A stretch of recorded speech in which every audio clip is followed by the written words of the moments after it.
안녕하십니까. 저는 여자연 사무총장 김영길입니다.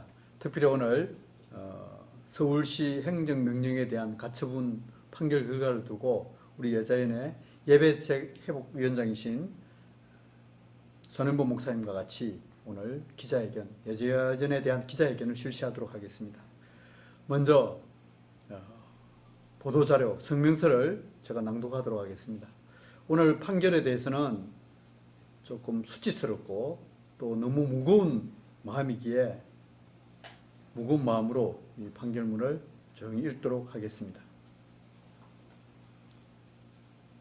비대면 예배 강요명령 집행정지 기각 결정은 우리 헌법의 종교의 자유와 형평성을 무시한 판결이다.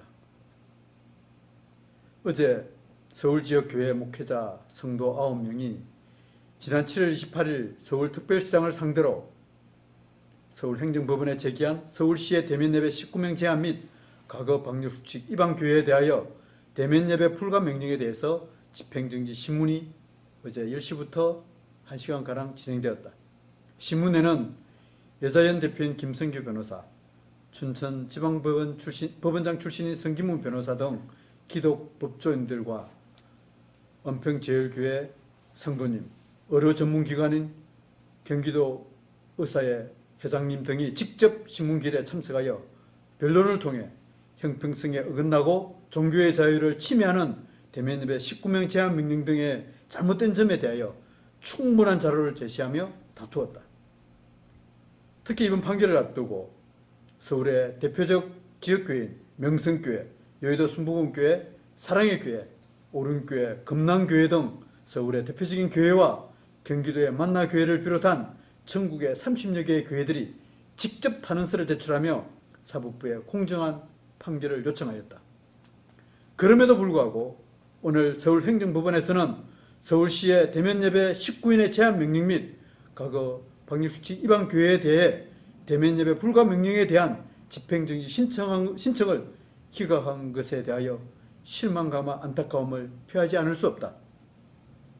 이번 기각 사유로 제시한 판결문에서 그 한계점은 너무나도 분명하다. 첫째, 판결문에서 7월과 8월에 발생하고 있는 확진자 숫자를 그 근거로 내세우고 있다. 그러면 확진자가 적으면 4단계로 올리지 않거나 또 예배에 대해서 통제하지 않을 수 있단 말인가? 확진자 숫자만을 가지고 우리의 가장 기본권인 교회 예배에 대하여 통제하는 것은 정말 어불성설이다. 확진자 증가는 검사자 숫자를 늘리면서 나타나는 현상이라고 방역당국에서 스스로 7월 6일 브리핑에서 인정하고 있기 때문이다. 확진자 숫자만을 기준으로 통제를 한다면 이도 형평성 있게 처리되어야 한다. 실제 7월 20일 기준 주요 감염 경로별 발생률을 보면 확진자 감염률은 상대방의 접촉이 제일 많다. 39.8%, 40%로 높고 다중이용시설이 9.8%, 직장 관련 6.5%, 병원 및 요양시설이 4.6%, 종교시설은 기독교, 천주교, 불교를 다 합하여도 4.0%밖에 되지 않는다. 둘째, 감염자 확산 방지에 공공복리를 이유로 19명의 대면예배말을 허용하는 것이 정당하다고 판단하고 있다. 이는 지난 16일 판결에서도 판시하였듯이 예배의 자유는 사람의 가장 본질적인 기본권으로 침해할 수 없다고 하였다. 어떻게 19명만 기본권을 인정할 것인가? 이 논리라면 예배에 참석하게 하여 번호판을 부여해야 되고 또 추첨을 통해야 할 것이다. 예배를 통제하는 것이 코로나 확산의 목적에 과연 정당한 것인지 묻지 않을 수가 없다. 분명 예배를 통하여 감염 사례가 없다고 정부가 공식 인정하고 있기 때문에 이러한 기본적 통계와 확률차 무시한 이번 판시는 헌법적 가치와 법리적 논리 그리고 방역의 목적 등을 충분히 고려하고 있다는 것을 알 수가 있다. 이에 이번 기각을 한 것은 정치적 이유 외에는 설명이 되지 않는다. 예를 들어 반정부적 정서를 가진 8.15 집회 등을 막기 위해서 이를 차단하기 위해서 조치가 아닌지 의구심을 가지지 않을 수 없기 때문이다. 이번 판결을 통하여 무엇보다 아쉬운 점은 예배에 대하여 인식의 차이가 있다는 사실이다. 우리의 예배 행위는 창조주 하나님과 영적 교감이다. 예배를 주관하며 말씀을 전하는 이들도 이를 매우 중시한다. 그래서 한 공간 안에 찬양과 기도를 통하여 자신의 영적 교감을 이루어가는 것이다. 그러나 온라인 예배는 이러한 부분이 제대로 되지 않는다. 그런데 법원에서는 이러한 부분을 전혀 이해하지 못하고 있다는 사실이다. 이렇게 소중한 예배에 대하여 비대면 예배만을 강조하는 것은 전체주의적 발상이다. 코로나 사태가 엄중하더라도 헌법적 가치는 무시될 수 없음을 불구하고 예배를 제한하여 종교의 자유를 침해하는 정부의 지침은 위헌이라는 사실을 해외에서도 충분히 그 판결이 쏟아지고 있다. 왜 자유민주주의 국가에서 유독 우리나라에서만 이번 판결에 대하여 현실성도 부족하고 기본적 원칙조차 무시하는 판결로 내세우는가 말이다. 그동안 한국교회는 정부의 편파적인 방역에도 불구하고 묵묵히 이에 협조하여 했으나 정부의 이러한 불법적인 명령이 계속된다면 모든 교회는 일치하여 정부의 위헌적이고 부당한 방역을 규탄할 수밖에 없을 것이다. 한국교회는 그 어느 시설보다 방역 지침을 철저히 준수하며 예배를 드려왔다. 종교의 자유, 핵심인 예배의 자유를 지키는 것은 우리의 거룩한 영적 전투이기에 우리의 사명을 결코 멈추지 않을 것이다. 2021년 8월 4일 예배 회복을 위한 자유시민연대 여자연 대표목사 김진홍, 장로 김성규, 실행위원장 박경배, 실행위원회 예배대책위원장 선현보, 심화보, 임명무 목사, 법률대책위원장 심동석, 사무총장 김영길. 이상입니다. 이번 코로나 전국에서 너무나 통탄할 일은 어떤 상식과 논리가 다 무너졌다는 겁니다. 우리 감염법 예방법이라고 하는 감염법 예방법 49조가 지금은 무소불위의 권력을 휘두르는 그런 법이 되었습니다. 헌법 위에도 있고 법률 위에도 있고 나치의 수권법보다도 더 강력한 것이 이 감염법 예방법이죠. 감염법 예방법 하나를 가지고 정부는 자기 하고 싶은 모든 것들을 다 하고 헌법의 자유든 무엇이든 신체의 자유든 다 억압을 구금도 하고 불법을 다 저지르고 있고 이것은 언젠가 이 코로나 시대가 끝나고 나면 반드시 저는 심판을 받을 것이라고 생각을 합니다. 정부는 작년에 목사님들을 청와대에 불러 모아놓고 방역은 과학이다. 목사님들이야말로 오히려 협력을 해야 된다. 미안해하고 사과해야 된다. 목사님들 앞에서 이 종교를 하나님께 예배드리는 것을 미신 정도로 치부하면서 방역은 과학이라고 무안을 주고 겁박을 했습니다. 그런데 여러분 지금 저는 내 머리를 이리 돌리고 저리 돌리고 천번만번 이해를 하려고 해도 이거는 순수한 방역이라고 생각할 수가 없는 겁니다. 한번 생각해 보세요.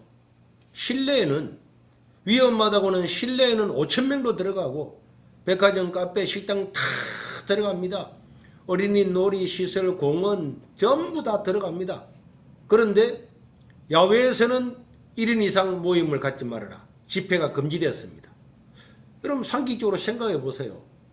위험하다는 실내는 수천 명 다 들어가도록 해놓고 안전하다고 말했던 야외는 2명 이상 모여서 집회하지 말라. 이게 논리적입니까? 이게 방역입니까? 이게 과학입니까? 이게 과학이라면 언제부터 우리나라 과학이 이렇게 달라졌습니까?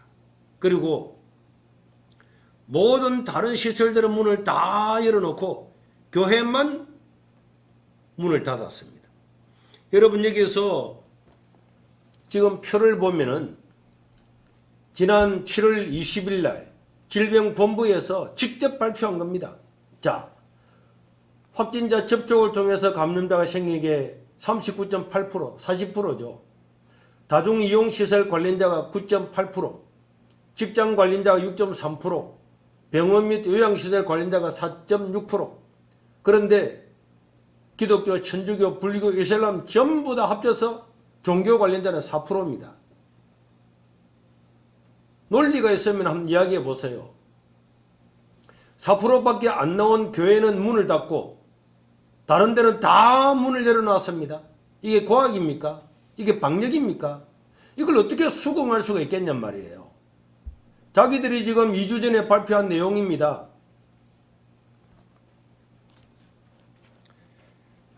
저는 누군가가 와서 저에게 이것을 이해를 시켜주면은 저도 정부 방침에 따르겠습니다. 논리가 아니잖아요. 논리도 아니고 상식도 아니고 어린아이들도 다 알 수 있는 이야기를 하고 있는데도 이걸 따른다고 하는 것은 이거는 우리를 개, 돼지와 마찬가지로 취급을 하고 전체주의나 공산주의처럼 말하면 따라와. 논리에 맞든지 안 맞든지 다 따라와. 이런 지금 이야기 아닙니까? 그리고 이번에 법원의 판결도 그렇습니다. 한 주간 전에는 같은 서울행정법원에서 종교의 자유도 인정하고 다 인정하고 다 인정한다. 교회의 모든 걸 다 인정하고 100% 받아주고 은평제일교회도 10일 정지한 것을 금지했어요. 그런데 오늘 서울행정법원에서는 교회 문을 닫음으로 말미암아서 회복할 수 없는 손해가 발생한 걸 다 인정하면서도 방금 우리 목사님 말씀하신 것처럼 확진자 숫자가 늘어나기 때문에 공공의 복리 때문에 교회 문은 닫아야 된다. 그럼 좋습니다. 공공의 복리 때문에 그렇다면은 방금 보셨죠 표. 공공의 복리 때문에 그렇다면은 다중이용시설, 직장, 병원, 요양 다 문 닫고 문 닫으라면 이해가 되겠습니다. 왜 숫자가 가장 적은 종교시설 그 중에도 교회만 문을 닫냔 말이에요. 이게 판사들이 하는 판결입니까? 작년 8.25 때에 어느 한 판사님이 8.25 그 광장을 사용할 수 있다고 허용해 주는 바람에 엄청난 고통을 당하고 난 다음에 판사들도 올바른 판결을 지금 못하고 우왕좌왕하고 있다고 생각할 수밖에 없는 것입니다. 지금 우리나라가 이런 상태가 된 겁니다. 누군가에 의해서 두려워서 겁나서 지식인들도 입을 닫고 종교인들도 입을 닫고 진리도 입을 닫는 이런 시대가 왔단 말입니다. 그렇기 때문에 저는 당연히 교회가 올바른 교회라면 이런 곳에 대해서 불복종 운동을 해야 된다고 생각합니다. 지금 정권을 잡은 이 정부는 자기들이 정권을 잡기 전에는 얼마나 많은 불복종 운동을 해왔습니까? 자기들이 원하는 대로 국가의 법을 따르지 않고 데모도 하고 폭력도 해두르고 낙선운동도 하고 법을 다 무시했어요. 왜? 자기들이 옳다고 하는 이유 때문에. 지금은 완전히 거꾸로 하고 있습니다. 진리를 탄압하고 교회를 말살시키려고 하고 있는 것입니다. 우리는 교회는 지금 현재 일어나야 된다고 생각합니다. 여기서 만약에 교회가 굴하고 예배를 드리지 않고 하나님보다도 사람을 더 두려워하고 정권을 두려워하고 이렇게 나간다면은 우리 스스로가 여기에 대해서 감당하지 못하고 우리 스스로가 분리합리한 이런 곳에서 우리 스스로가 문을 닫는다면은 정말 교회가 다 문 닫는 그런 날이 올 것입니다. 우리는 절대로 사악한 정권에 복종하거나 그 말을 따라서는 안 되는 것입니다. 어떤 사람들은 말하기를 위에 있는 권세자들한테 순종하라 그랬으니까 국가의 법에 순종해야 된다고 논리를 펴는 사람들이 있습니다. 여러분, 하나님의 법에 맞지 않으면 국가의 법도 우리는 따를 수 없는 것이 성경입니다. 만약에 초대교회 사도들이나 성도들이 로마의 법에 다 순종했다면 순교자는 왜 생깁니까? 사도들은 왜 순교합니까? 기독교 2000년 역사 가운데서 수많은 사람들이 정권에 반대해서 신앙의 자유를 지키기 위해서 피 흘려서 투쟁했습니다. 그 결과로 오늘 우리가 자유를 얻었고 교회가 있는 겁니다. 그 사람들은 국가에 순종했으면 그런 고난을 안 당했겠죠. 교회가 좋은 이웃이 되어야지, 사람들을 사랑해야지, 교회가 좋은 이웃이 되는데 그러면은 카페는 왜 갑니까? 좋은 이웃이면 안 가야지. 식당도 안 가야죠. 비행기도 안 타야죠. 모두 지하철 안 타야죠. 논리에 안 맞는 말을 가지고 성도들을 설득시키고 미혹시키고 있는 모든 목회자들은 회개해야 될 거라 생각합니다. 저는 이런 생각을 합니다.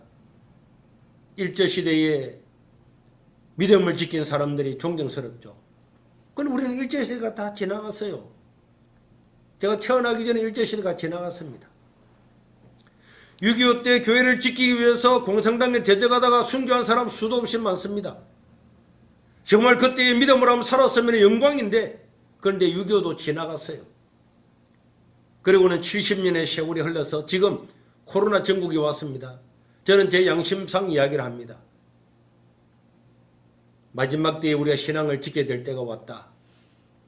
이때가 지나고 나면은 통탄할 겁니다.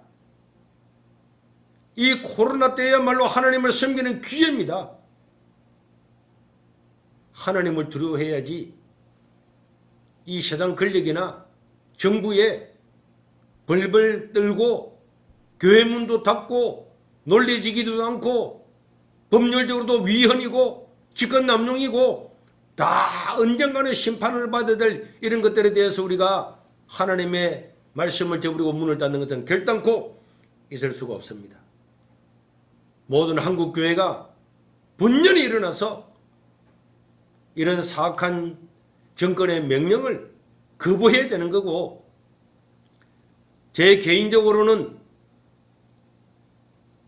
형평성을 유지하지 않는 이상, 교회만 문 닫으라고 하는 이런 명령이 내려오는 이상, 코로나 단계가 4단계가 되든 10단계가 되든 100단계가 되든 절대로 우리는 여기서 굴복할 수가 없고, 교회가 해체가 되고 어떤 위험한 일이 감수가 온다 할지라도 기꺼이 그 일을 감당할 겁니다. 한국교회 성도 여러분, 일어나서 교회 문을 열고 하나님을 예배하고 우리에게 주어진 정당한 법과 또 하나님이 주신 이 모든 말씀을 따라서 방역을 하면서도 형평성 있게 해야 되는 거고, 사악한 정권의 미혹을 당하거나 그 앞잡이가 되어서 말도 안 되는 논리를 가지고 교회 문을 닫고 예배를 드리게 못하는 것은 이건 사탄의 일입니다. 이게 순종할 수가 없습니다.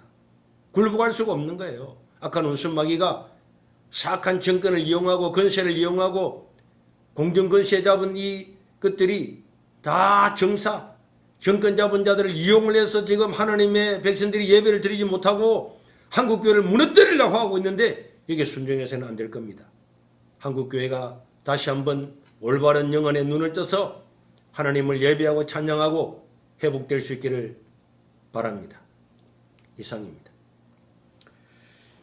제 기자분들이나 일반 사람들이 이거 판결에 대해서 어떻게 할 것인가 지금 궁금해할 텐데요.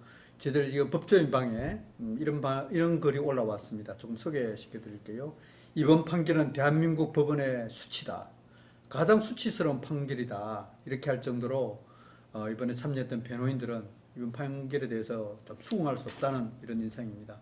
그래서 지난번에는 저희들 항고를 하지 않았습니다. 왜? 법원의 판결도 또 존중해야 되니까. 그런데 이번 판결 같은 경우에는 어느 누가 보더라도 인정할 수 없는 최악의 판결입니다. 그래서 우리 항고 여부를 즉시 검토해서 항고를 실시할 것이고요. 아울러 한국교회에 대해서는 방금 우리 목사님 말씀하셨듯이 여기에 침묵하면 더 이상 갈 곳이 없습니다. 정말 마지막입니다. 영적 전쟁의 전투 현장에서 우리는 결코 이 싸움에서 물러설 수가 없습니다. 우리는 십자가의 군사들이고 하나님의 자녀들이면서 하나님의 나라를 지키는 용사들이잖아요. 여기서 물러설 수 없기에 우리 여자연에서는 최고의 예우를 갖추면서도 또 최선의 대우를 갖추어서 우리 사랑하는 성도님들, 목회자들과 함께 할 것입니다. 다시 한 번 더 우리 여자연을 위해서 헌신해 주시고 기도해 주신 모든 분들에게 감사를 드리며, 이번 전쟁은 결코 끝나지 않은 우리 주님 오실 때까지 영원히 이 싸움은 계속될 거라 생각하고 다시 한 번 더 힘을 모아주시면 대단히 감사하겠습니다.